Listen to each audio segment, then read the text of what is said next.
Aalto-yliopiston konetekniikan laitos on parhaillaan kehittämässä uutta DD Shape-nimistä muovimuotoiluteknologiaa Tekesin rahoittamassa projektissa.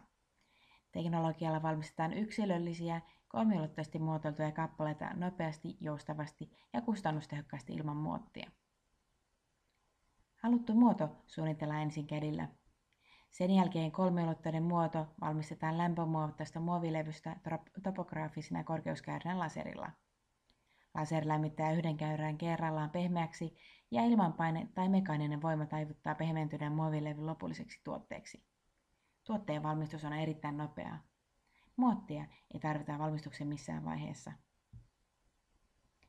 DD-Shape-teknologia sopii erinomaisesti nopeaan prototyyppien valmistukseen, tuotekehityksen tueksi sekä piensarjatuotantoon. Muovilevy on materiaalina edullinen. Muovina olemme käyttäneet esimerkiksi läpinäkyvän polykarbonaatin eri sävyjä sekä mustaa ABS-muovia. Muovin paksuudet vaihtelevat 1–3 mm välillä. Mikäli kappaleen muotoa halutaan muuttaa, se vaatii vain muutoksen CAD-tiedostoon. Variointi on siis helppoa.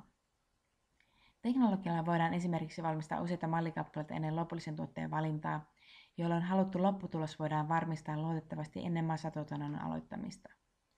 DD-Shape-teknologialla voidaan valmistaa myös laajoja pinta-aloja, kuten seinäkokonaisuuksia, suunnittelemalla ja yhdistelemällä useita yksittäiskappaleita. Lisäksi teknologialla valmistettu lopputuote voidaan pinnoittaa eri tavoilla tai sitä voidaan käyttää vastakappaleena erilaisissa valuteknologioissa. Sillä valmistettuja kappaleita voidaan käyttää myös esimerkiksi hiilikuitulaminaatin muottina. DD-Shape-teknologia on suojattu patenteilla ja Aalto-yliopiston tavoitteena on kaupallistaa teknologiaa yhteistyössä Tekesin ja kaupallisten partnereiden kanssa. Projektissa on mukana useita merkittäviä partnereita. Jos sinä haluat olla osa muotoilun tulevaisuutta, ota yhteyttä Aalto-yliopistoon.